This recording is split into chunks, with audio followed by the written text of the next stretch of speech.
Hi everyone, good evening to everyone.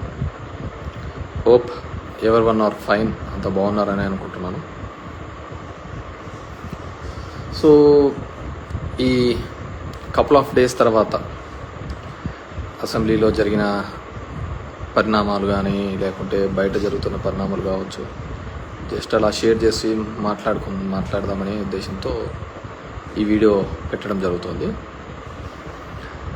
So 2024లో ఒక mandate ఇచ్చినారు, జనాలు మ్యాండేట్ ఇచ్చినారు. సో దాంట్లో కొంతమంది ఇట్సే ఈవీఎంల వల్ల అనేది ఉంది, 49 lakh ఓట్స్ మ్యానిపులేట్ అయినాయి అనేది. స్టిల్ అది ఇంకా ఒక కంక్లూజన్ కోసం అన్ని పార్టీలు మాట్లాడుతున్నారు. అఖిలేష్ యాదవ్ లాంటి వాళ్ళు అయితే నా దాంట్లో 80కి 80 వచ్చినా కానీ నేను ఈవీఎంస్ని అయితే నమ్మే పరిస్థితి లేదు అనే పద్ధతిలో. So I do also believe EVMs అనేది ఇట్స్ ఇదనేది వాట్ ఎవర్ మేబీ. గతంలో చంద్రబాబు నాయుడు బాగాలేదన్నారు, ఇప్పుడు బాగుంది అంటున్నారు. నేను ఎప్పటికీ ఎలక్ట్రానిక్ డివైజెస్ అనేది మేనేజ్ చేయొచ్చు, మ్యానిపులేట్ చేయొచ్చు అనే దాని మీద నేను పూర్తిగా నమ్ముతాను. So what ever maybe, good or bad అనేది తర్వాత తెలియనుంది. అండ్ కమింగ్ టు ప్రజలందరూ కూడా, మనమందరం కూడా అనుకునే విధంగా అది కానీ లేకపోతే చంద్రబాబు నాయుడు ఇచ్చిన హామీల వల్లనో ఇంకోటో దాని వల్లనో వేసినారు అని ఒక భావన కూడా అందరిలోనూ ఉంది ఇది. కానీ ఆయన ఈ హామీలు నెరవేర్చడం లేదు. ముఖ్యంగా అమ్మఒడిని కావచ్చు, ఇలాంటివి అవన్నీ తీసేస్తున్నాడు అని చెప్పేసి బేసిక్గా వి కాంట్ ఎక్స్పెక్ట్ అద్భుతాలన్నీ అప్పుడే జరుగుతాయని కూడా మనం అనుకోకూడదు. We have to give them time. ఈ ఇయర్ ఎండ్ వరకు కూడా టైం ఇవ్వాలి. ఎందుకంటే వాళ్ళు సంపద సృష్టించి కదా తర్వాత ఇస్తామనేది, ముందైతే ఇస్తామని ఏం లేదు. సంపద సృష్టించడానికన్నా మనం టైం ఇవ్వాలి కదా. సో ఆ సంపద సృష్టించిన తర్వాత మనం వాళ్ళు ఏ మాట వరకు నిలబెడతారు, ఏ విధంగా వాటిని ఇది చేస్తారు అనే దాన్ని మనం మాట్లాడుకోవచ్చు.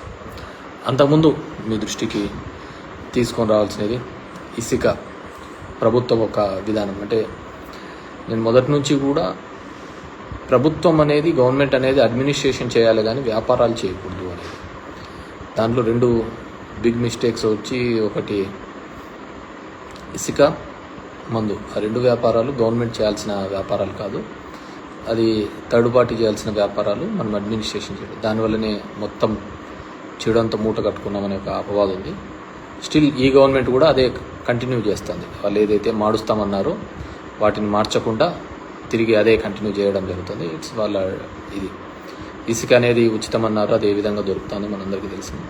బట్ మేబీ ప్రజల చేత ఎన్నుకోబడి ఉంటే we have to give time for them. వాళ్ళకు కూడా టైం ఇచ్చి దాని మీద ఏ విధంగా రియాక్ట్ అవుతారు, ఏ విధంగా చేస్తారు, చేయకపోతే ఒక ప్లాట్ఫామ్స్ మీద ఏ విధంగా మన రెస్పాండ్ కావాలా, మహిళలకు ఇచ్చే దాంట్లో ఏ పథకాల గురించి ఏమంటే. సో దాని గురించి మనం పెద్దగా ఆలోచించాల్సిన అవసరం లేదు. దాని గురించి ఇది అనేది నా ఫీలింగ్. అయితే నేనైతే ఈ ఇయర్ ఎండ్ వరకు కూడా వాళ్ళకు ఇవ్వాలి, టైం ఇవ్వాలి. ఇప్పుడు రోజు మనం ఉన్నప్పుడు తెస్తూ ఉంటే అప్పుల వారం అని, మంగళవారం అని అంటూ ఇప్పుడు చూస్తుంటే దగ్గర 32,000 కోట్లు డిఫరెంట్ రూపాల్లో తీసుకొని వచ్చారు. మరి అది ఎక్కడ ఖర్చు పెడుతున్నారో, ఎవరు ఖర్చు పెడుతున్నారో, ఎలా ఖర్చు పెడుతున్నారో కూడా తెలియటం లేదు. సో అది దాని గురించి ఒకటి. రెండోది చెత్త పన్ను. అప్పుడు వేసినప్పుడు చెత్త పన్ను వేసినందుకు చెత్త ముఖ్యమంత్రి అని కూడా మాట్లాడడం జరిగింది. చెత్త పన్ను అనేది చెత్తను కలెక్ట్ చేసుకోవడానికి ఖచ్చితంగా ప్రపంచ దేశాల్లో కావచ్చు, ఏ దేశంలో కూడా శానిటేషన్ బాగుండాలి అంటే ఖచ్చితంగా ఆ చెత్తను కలెక్ట్ చేసుకోవడానికి ఎవరికో ఒకరికి అప్పచెప్పాలి. లేదంటే నువ్వు తీసుకొని పోయి డంప్ యార్డ్లో వేయలేము కదా, మనం అంతా చెత్త తీసుకొని పోయి. సో దాని ఒక మెకానిజం ఉండాలి. సో ఆ రోజు ప్రతిపక్షంలో ఉన్నప్పుడు వాళ్ళు మాట్లాడినారు ఆ విధంగా వేయకూడదని. కానీ ఇప్పుడు మళ్ళీ వేయచ్చు, అది చెయ్యొచ్చు అనే పద్ధతిలో వాళ్ళు కూడా ఇంప్లిమెంట్ చేస్తున్నట్టు. పవన్ కళ్యాణ్ గారు కూడా అది మళ్ళీ ఎక్కడో ఇంప్లిమెంట్ చేస్తున్నట్టు నేను చూశాను. వెదర్ అది కరెక్టా తప్ప అని కూడా నాకు తెలియదు. కానీ ఖచ్చితంగా చెత్త కలెక్ట్ చేయడంలో మాత్రం నేను అప్పుడు సమర్థిస్తున్నాను, ఇప్పుడు సమర్థిస్తున్నాను. అది పవన్ కళ్యాణ్ గారు అది వేసి ఉన్నా కానీ అది కరెక్టే. ఎందుకు అంటే ఖచ్చితంగా నీ ఇంటి చెత్తను నువ్వు తీసుకొని పోయి డంప్ యార్డ్లో వేయలేవు. ఎవరో థర్డ్ పార్టీ తీసుకోవాలా, తీసుకొని పోయి అది తడి చెత్త పొడి చెత్తగా వేరు చేయాలా, దాన్ని సాగ్రిగేట్ చేసుకొని తీసుకొని పోతే దానివల్ల ఏదైనా ఉపయోగం ఉంటుంది. సో దాన్ని ఆ రోజు వాళ్ళు ప్రతిపక్షంలో రాజకీయంగా వాడుకోండొచ్చు, కానీ ప్రజల శ్రేయస్సు కోసం అయితే దట్స్ బెటర్. లేకుంటే మొత్తం చెత్త అంతా తీసుకొని పోయి కాలువలలో వేస్తారు, ఇంటి ముందర వేస్తుంటారు, దానివల్ల రోగాలు ఇవి తప్ప వేరేది ఏది రాదు. సో అది ఆ రోజు వాళ్ళకి తెలియకపోయి ఉండొచ్చు, తెలిసి ఉండొచ్చు, కానీ రాజకీయంగా ఏదో ఒకటి నింద అనేవి వేస్తుంటారు. ఇప్పుడు మళ్ళీ ఇంప్లిమెంట్ చేస్తున్నారని నేను అనుకుంటున్నాను. ఆ విధంగా చేస్తేనే దానివల్ల ఉపయోగం ఉంటుంది. రెండోది వచ్చి ద మెయిన్ వచ్చి రీసర్వేకి అదేదో జరిగిపోతుందని వద్దు అని చంద్రబాబు నాయుడు చెప్పినారు, అవన్నీ క్యాన్సిల్ చేస్తున్నాను, క్యాబినెట్ అప్రూవ్ అన్నారు, మళ్ళీ నిన్న చూస్తే మళ్ళీ అది కంటిన్యూ చేస్తున్నామని చెప్పడం జరుగుతుంది.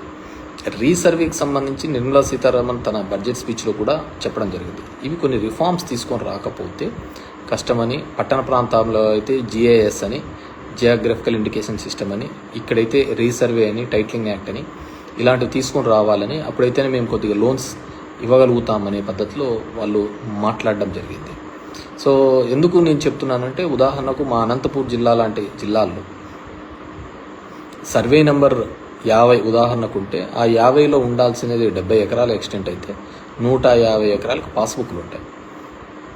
దాంట్లో ఎవడు భూమి మీద ఉన్నాడో, ఎవడు బ్యాంకు లోన్ కోసం దొంగ పాస్బుక్లు పెట్టుకున్నాడో కూడా ఎవరికి తెలియదు.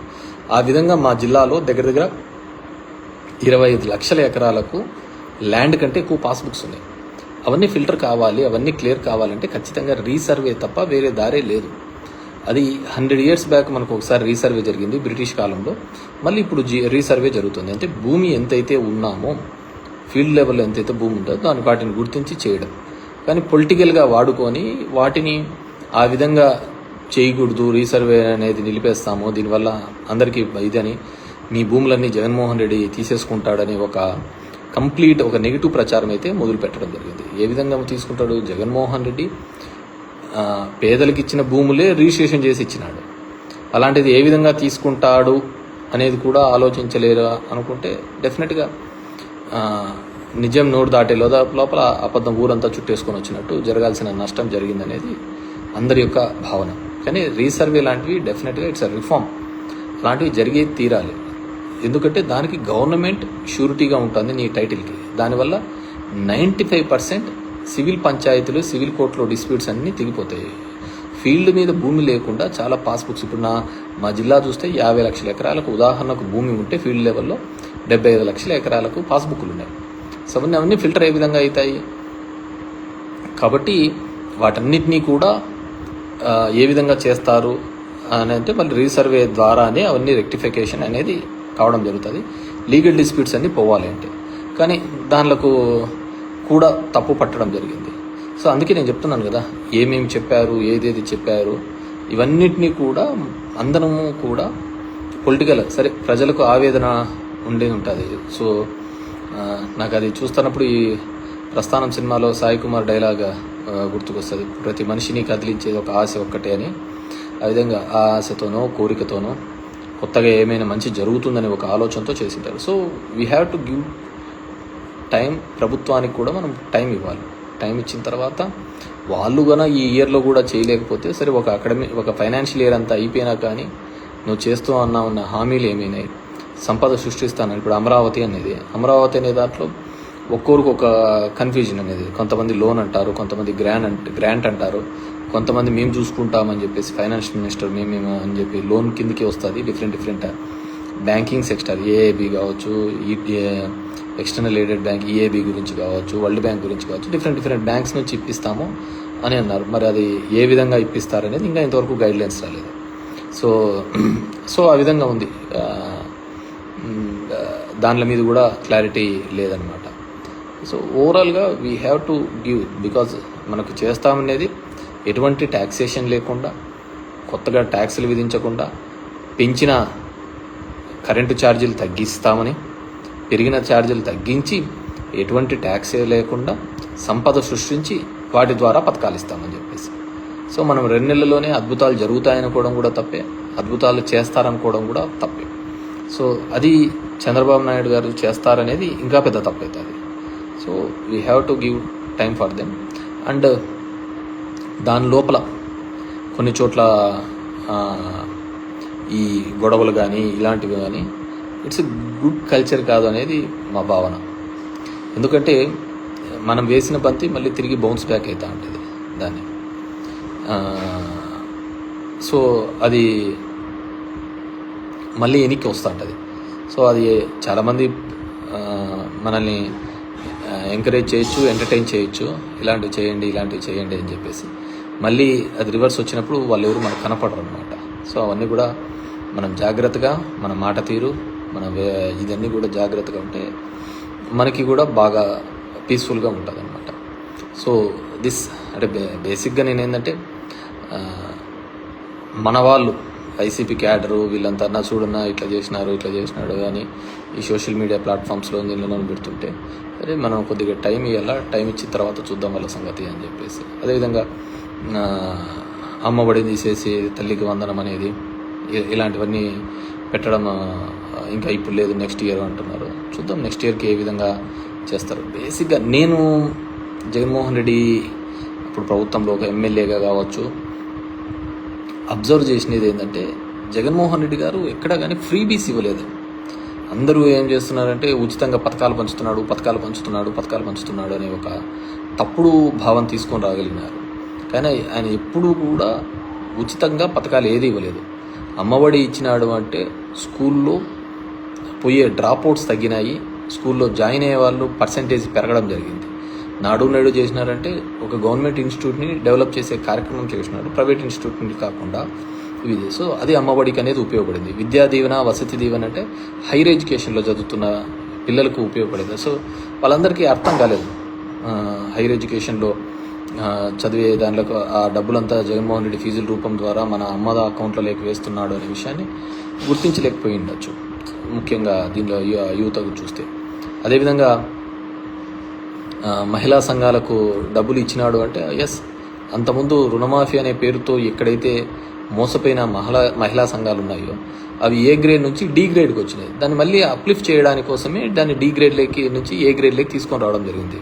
98% రీపేమెంట్ అంతా మనమే చేసినాం కాబట్టి మొత్తం అంతా తీసుకొని రావడం జరిగింది. ఈ విధంగా బ్యాంకింగ్ సిస్టమ్ కావచ్చు, ప్యారలల్గా కావచ్చు, ఒక వ్యవస్థ ఇప్పుడు ఆటోలనే కావచ్చు, అదేవిధంగా నాయ బ్రాహ్మణ్స్ కావచ్చు, ఇవన్నీ వ్యవస్థలు ఎక్కడ ఊరికి వెళ్ళాం. ఈ కుల వృత్తులు ఇవన్నిటినీ కూడా ముందుకు తీసుకొని అంతరించిపోతున్న దానికి ఇప్పుడు నేతన్న నేస్తం కావచ్చు, ఇవన్నీ కూడా అంతరించిపోతున్న ఒక వృత్తిని బతికించడం కోసం చేసిన ఒక ప్రయత్నం అంతే. సో దాన్ని అన్నింటినీ ఉచితంగా పనిచేస్తున్నాడు అని చెప్పిన అంతకంతే మించి పంచుతున్నాడు అనేది. అదేవిధంగా ఉద్యోగ కల్పనలో కూడా ఇప్పుడు అందరూ శ్వేతపత్రాలు అందరూ రిలీజ్ చేస్తున్నారు అనమాట. ఎన్ని ఉద్యోగాలు ఇచ్చినారు, ఏమి ఇచ్చినారు అని. అది వాళ్ళ టెన్యూర్లో 14 to 19 ఎన్ని ఇచ్చినారని చెప్పినా కూడా బాగుండేది అనమాట. ఇప్పుడైతే ఒక ప్యారలల్ వ్యవస్థ, అది జగన్మోహన్ రెడ్డి ఉన్నా లేకున్నా, అది ఇంకొక 100 సంవత్సరాలైనా కానీ ఆ సచివాలయ వ్యవస్థ, ఆ సచివాలయాలు అనేది జగన్మోహన్ రెడ్డి గారు ఏర్పాటు చేసినది అవి జీవితకాలం ఉండే సిస్టమ్. సో దానిలో ఏ విధంగా సబ్సిక్వెంట్ గవర్నమెంట్స్ వాడుకుంటాయి లేదు అనేది వాళ్ళ ఇష్టం. సో అది we have to check. So ఇలా వివిధ కారణాల వల్ల అన్నీ ఉన్నాయి. అండ్ ముఖ్యంగా ఓట్స్కి సంబంధించి 49 లక్షల ఓట్లు కేవలం మన ఏపీలో ఆ ఫిగర్ మ్యాచ్ కాలేదు పార్లమెంట్ ఎలక్షన్స్లో అనేది కొన్ని సంస్థలు చేసుకున్న వాటి ద్వారా రావడం జరిగింది. 79 సీట్లు దేశవ్యాప్తంగా ఈ విధంగా అవకతవకలు జరిగినాయని కూడా జరగడం జరిగిందన్నమాట. సో దాని మీద పూర్తిగా కూడా ఒక ఎంక్వైరీ జరగడమో లేకుంటే ఇంకో పద్ధతి ద్వారా వస్తేనే తప్ప వాటిని మనము కరెక్ట్గా చెప్పలేము. ఎవరో చెప్తున్నారు ప్రజలు ఆశపడి మోసపోయినారట. మనిషిని బతికిచ్చేదే ఆశ. సో ఆశ పడ్డంలో తప్పు లేదు, అది నెరవేరుస్తారా లేదా అనేది తర్వాత ఇట్స్ వాళ్ళ ఇది అనమాట. We have to see. పాపం ముఖ్యంగా రాయలసీమ ప్రాంతంలో అయితే వర్షాలు లేక రైతులు ఇబ్బంది పడుతున్నారు, పనులు లేక ఇబ్బంది పడుతున్నారు. చాలా ఇబ్బందికరమైన పరిస్థితులు ఉన్నాయి. ఎందుకంటే కొన్ని గ్రామాలలో తాగునీళ్ళకు కూడా ఇబ్బంది కలిగే, ఎందుకంటే వాటర్ టేబుల్ పడిపోతుంది, వాటర్ టేబుల్ బాగా డౌన్ఫాల్ అవుతుంది. We have to see. Pawan Kalyan గారికి ఇప్పుడు తీసుకున్నారు Panchayati Raj ministry, it is challenging. ఆయన కూడా నేను విన్నాను, ఇక్కడ బ్లీచింగ్ పౌడర్ ఇది లేదు, దీనికి ఇది లేదు అని చెప్పేసి కూడా వినడం జరిగింది. సో జగన్మోహన్ రెడ్డి గారు ఇట్లా ఎప్పుడు కారణాలు చెప్పలేదు. ఎందుకంటే 100 కోట్లు కేవలం 2019లో దిగిపోయేటప్పుడు టైం పెట్టినా కానీ బడ్జెట్లో డబ్బులు లేవు, ఇవి లేవు అని చెప్పలేదు. తన వంతుగా తన చేయాల్సినది కొన్ని రిఫార్మ్స్ తీసుకొని రావడం జరిగింది. ఇప్పుడు మెడికల్ కాలేజ్ కావచ్చు, పోర్ట్స్ కావచ్చు, హాస్పిటల్స్ కావచ్చు, స్కూల్ ఎడ్యుకేషన్ కావచ్చు, కొన్ని రిఫార్మ్స్. నేను కూడా అన్ని రిఫార్మ్స్ అంత త్వరగా జనంలోకి ఇంజెక్ట్ చేయడం కూడా తప్పే నేను అనుకుంటున్నాను. వీ హ్యావ్ టు ఆ ఫ్లోలో పోతుండాలి. జనాలకి ఏది అనుకుంటారో దాని ఫ్లోలో పోతుండాలి, కానీ వాళ్ళని కొత్తగా మనం నేర్పించాలనే ఒక ప్రయత్నం చేస్తా అంటేనే పెద్ద తప్పు. దానికి బేసిక్ పెద్ద ఉదాహరణ నేనే అనమాట. నాది లైవ్ ఎగ్జాంపుల్. ఎందుకు నేను లైవ్ ఎగ్జాంపుల్ అంటే, ఇప్పుడు పబ్లిక్ రిప్రజెంటేటివ్స్ జనం దగ్గరికి పోరు, జనంతో మాట్లాడరు, వాళ్ళ దగ్గరికి వచ్చిన వాళ్ళనే కలవడం బరువుగా ఉంటుంది. అలాంటిది నేను ఒక కొత్త సిస్టమ్ని తీసుకొని వచ్చి వీళ్ళే వాళ్ళ దగ్గరికి పోయి తీసుకోపోవడం జరిగింది. దానికి ఎన్నో నిందలు మోయడం తప్ప నాకు వేరేది ఏంది జరగలేదు. అదే మర్యాదగా నేను ఇంటికాడ కూర్చున్నా కానీ నాకు ఈ నిందలు తప్పేటివి, నా పని నేను చూసుకున్నా కానీ నేను జనం దగ్గరికి పోవడంతో నాకు నిందలు ఓటమి తప్ప నేను పెద్దగా మూట కట్టుకునేది అంటూ ఏమీ కనపడలేదన్నమాట. సో అపవాదులు తప్ప మూట కట్టుకునేది ఏంది లేదు. సో అట్లుంటుంది. కాబట్టి ఎప్పుడే కానీ సిస్టంలో ఏ విధంగా అలవాటు పడితే దాని ప్రకారమే పోవాల. అదేంటి అంటే రాజకీయ నాయకులు అనేది ప్రజలకు దూరంగా ఉండాలా, ఎలక్షన్లప్పుడు కనపడాలా, వాళ్ళకి అబద్ధాలు చెప్పాలా, అబద్ధాలకు నచ్చితే వాళ్ళకు ఇది చేస్తూ అంటారు, నమ్ముకుంటే వేయరు. ఇంకా దీంట్లో మంచని చెడు అనేది అనవసరమైన విషయం. అండ్ రెండోది, చంద్రబాబు గారు నిజమైన రాజకీయ నాయకుడు అయితే అసలు ఏ పథకాలు చేయకూడదు.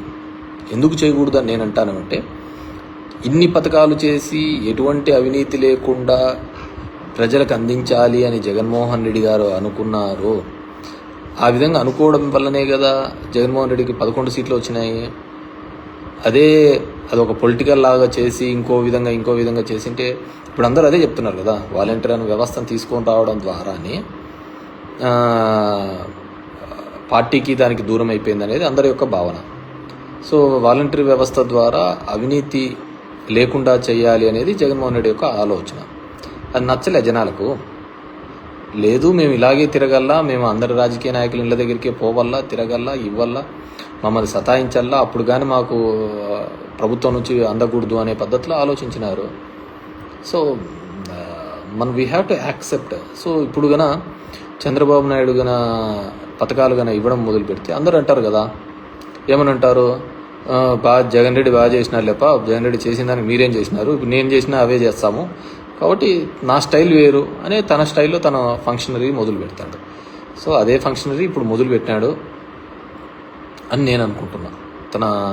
మళ్ళీ తన ఫంక్షనరీ మొదలు పెట్టాడు అని నేను అనుకుంటున్నాను. సో నిజంగా అంటే అప్పుడు ఒక మోడల్ అయ్యేది. జగన్మోహన్ రెడ్డి గన సక్సెస్ అయ్యి ఉంటే పేదవాళ్లకు సాయం చేయాలి, పేదవాళ్లకు ఆదుకోవాలి అనేది ఒక ఎగ్జాంపుల్గా నిలిచేది. ఇప్పుడు ఆయన చేసిన తర్వాత కూడా ఓడిపోయినాడు కాబట్టి, తన పార్టీ రాలేదు కాబట్టి, సో అది నెక్స్ట్ జనరేషన్స్కి అది ఎప్పుడు ఒక ఎగ్జాంపుల్ కానే కాదు.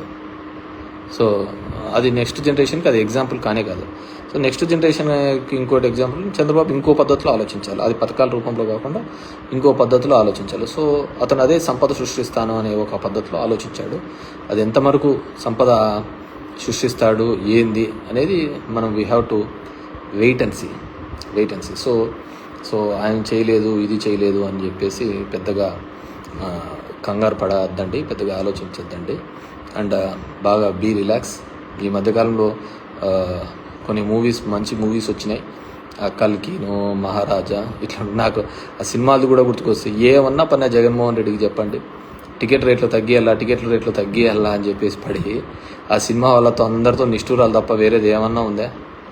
ఎవరు లైఫ్ వాళ్ళు ఉంటాండ్రి. ఆ టికెట్లు తగ్గేలా, సామాన్యులకి ఇది కావాలా, అంతంత రేట్లు ఉండకూడదని ఆయన ఏదో కొన్నాడు. పడితే అందరితో ఈరోజు నిష్ఠూరాలు తప్ప వేరేది ఏమన్నా మూట కట్టుకున్నాడు ఆయన? ఏం మూట కట్టుకోలే కదా. అలా ఉంటుంది. సో ఎప్పుడైనా కానీ జనాలకు ఆ రోజు అది అవసరం ఏం లేదు. బ్లాక్లోనే టికెట్ పెట్టుకొని కొనుక్కొని పోతారు ఫ్యాన్స్కి వాళ్ళ సినిమాలో వస్తే. అలాంటిది నువ్వు ఆ టికెట్ తగ్గిమని చెప్పడానికి చెప్తే వాళ్ళు ఎందుకు యాక్సెప్ట్ చేస్తారు? So it's craze. మనం వాళ్ళకి తగ్గిస్తున్నాము ఇదేదైనా వాళ్ళు ఆలోచించరు. ఆ విషయం గురించి వాళ్ళకి తెలియదు కదా, మనకి మంచి చేస్తున్నాము అనేది. వాళ్ళ సినిమా ఫ్యాన్ ఎంతైనా పెట్టుకోవాలా అనేది వాళ్ళ ఆలోచన. మనం ఎవరు వాళ్ళు ఆ రేటు తగ్గించాలనేది. అలా అనుకున్నాము. అందరితో ఒక ఇండస్ట్రీతో అందరితో కూడా మనం చెడు మూట కట్టుకోవడం జరిగింది. నా ఎస్సీలు, నా ఎస్టీలు, నా బీసీలు అని అన్నారు. మిగతా ఆ సెక్షన్ ఆఫ్ ది పీపుల్ నీతో సెయిల్ అయినారో లేదో తెలియదు, కానీ మిగతా సెక్షన్ ఆఫ్ ది పీపుల్ అందరూ కూడా నెగిటివ్ అయినారు కదా. వాళ్ళైనా మేము వద్దా అని. పోనీ ఎవరినైతే భుజాన్ని ఎత్తుకున్నారో వాళ్ళన్నా మనతో తోడొస్తున్నారా? తోడొచ్చింటే ఈ పరిస్థితి అయితే ఉండేది కాదు కదా. తోడొస్తే ఈ పరిస్థితి అయితే ఉండేది కాదు కదా. సోషల్ ఇంజనీరింగ్ అనే కాన్సెప్ట్ తీసుకొని వస్తుంది. ఓసీలకు జనరల్గా వచ్చిన సీట్లను కూడా బీసీలకు ఇచ్చినాడు. ప్రతి ఇద్దరు వైస్ ఎంపీపీలు ఉంటే ఒక వైస్ ఎంపీపీ ఖచ్చితంగా బీసీ కానీ ఎస్సీ కానీ ఉండాలి, మహిళ కానీ ఉండాలి అన్నారు. సో హీ వాంట్స్ టు ఒక revolution. These are all accept చేసుకోవడానికి పబ్లిక్ లేరు. పబ్లిక్ ట్రెడిషనల్గా వచ్చే పద్ధతినే యాక్సెప్ట్ చేశారు తప్ప ఇవన్నీ వాళ్ళు యాక్సెప్ట్ చేసుకోవాలా అనే పద్ధతికి ఆలోచించుకోలేదు. అరే మన కోసం ఆలోచిస్తున్నాడు, నా బీసీ, నా ఎస్సీ, నా ఎస్టీ మా గురించి ఒకరు ఆలోచిస్తున్నారు అనేది ఆలోచించలేదు. సో ఇట్స్ వర్టికల్లీ పార్టీ లైన్లో డివైడెడ్గా ఉన్నప్పుడు అవన్నీ ఆలోచించలేదు. జగన్మోహన్ రెడ్డి ఆలోచించినాడు. సో ది మిగతా సెక్షన్ ఆఫ్ ది పీపుల్లో అది ఖచ్చితంగా ఒక నెగిటివ్గానే కనపడింది వాళ్ళకు. సో అది ఇంకా స్ట్రెస్ చేయడంతో ఇంకా ఎక్కువ ఉంది. పోనీ మమ్మల్ని ఓన్ చేసుకుంటున్నాడు కదా, మమ్మల్ని ఏ ముఖ్యమంత్రి కూడా ఏ పార్టీ కూడా ఇన్ని పదవులు ఇచ్చి ఈ విధంగా మమ్మల్ని దగ్గరగా చేసుకున్నారు కదా అనే ఫీలింగ్ వాళ్ళు కూడా ఎక్స్ప్రెస్ చేయలేదు. వాళ్ళు కూడా చూపించలేదు అన్నమాట. మమ్మల్ని ఇంతగా చేసినారు కదా, మాకు ఈ విధంగా ఒక రాజ్యాంగబద్ధమైన పదవులు ఇచ్చినారు కదా. సరే, ఆ పదవులకు ఏ విధంగా ఉంది ఏముంది అనేది తర్వాత.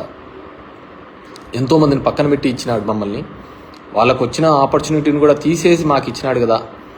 సో మనం ఉండాలి కదా అనేది కూడా లేకపోయిందనమాట.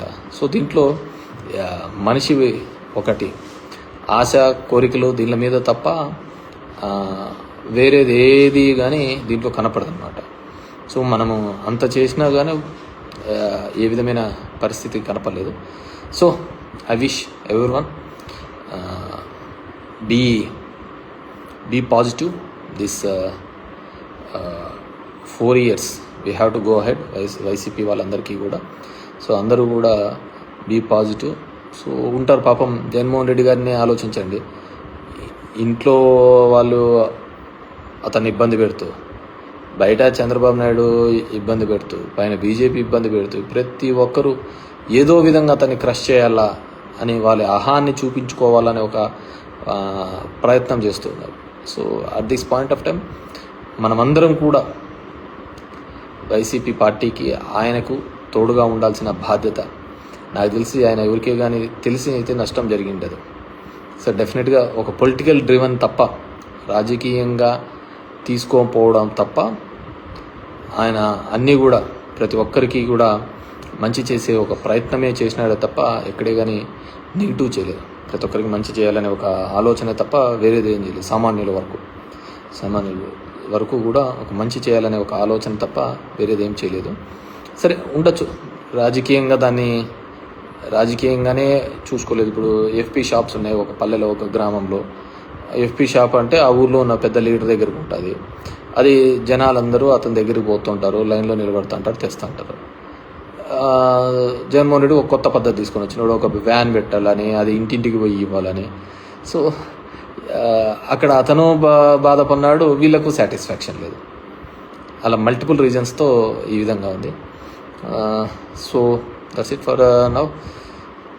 సో అందరినీ కూడా be positive and we have to అందరం కూడా జగన్మోహన్ రెడ్డి గారికి తోడుగా ఉందాం, అండగా ఉందాం. అతన్ని అన్ని విధాలుగా కూడా ఇబ్బంది పెట్టే ప్రయత్నాలు చేస్తూ ఉంటారు ఎమ్మెల్యే క్యాండిడేట్స్కి. రాజకీయంగా ప్రతి గ్రామంలోనూ, ప్రతి ఊర్లోనూ, ప్రతి వార్డులలోనూ కూడా ఇబ్బంది పెట్టాలా అనే ఒక ఆలోచన విధానంతో చూస్తాం. అంటే ఇప్పుడు ఒక కొత్త ట్రెండ్ వస్తుందన్నమాట. మామూలుగా రాజకీయ నాయకులు కొట్లాడుకుంటా అంటారు, అయిపోతూ ఉంటుంది.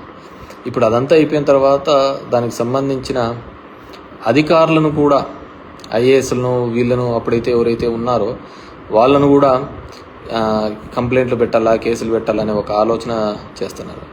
So we have to wait and see. నాకు అనిపిస్తూ ఉంటుంది అదంతా దేశంలోని దరిద్రాలకు అన్నిటికీ కూడా రాజకీయ నాయకులైన కారణము. దెర్ ఆర్ మెనీ సిస్టమ్స్ ఉన్నాయి కదా, వ్యవస్థలు చాలా ఉన్నాయి కదా, కానీ ఎందుకు ఒక రాజకీయ నాయకుడు మాత్రమే దీనికి వస్తాడు అంటే 5 ఏళ్ళకి ఒకసారి ఓట్లకు వస్తున్నాడని ఆ విధంగా ఉంటుంది. ఇప్పుడు if you look in to the 4 pillars అనుకుంటే జ్యుడిషియరీ కావచ్చు, మీడియా కావచ్చు, ఎగ్జిక్యూటివ్ కావచ్చు, కాన్స్టిట్యూషనల్ పొలిటికల్ కావచ్చు, ఏదైనా కావచ్చు, దీనిలో కేవలం ఒకటిదే తప్పు ఉందంటారా? I don't think so. కింద నుంచి పబ్లిక్ దగ్గర నుంచి పై వరకు ప్రతి ఒక్కరిది ఏదో ఒక సందర్భంలో వాళ్ళ ఆశ, వాళ్ళ కోరికల మీద, అది కులం మీదనో, మతం మీదనో, అవకాశవాదం మీదనో,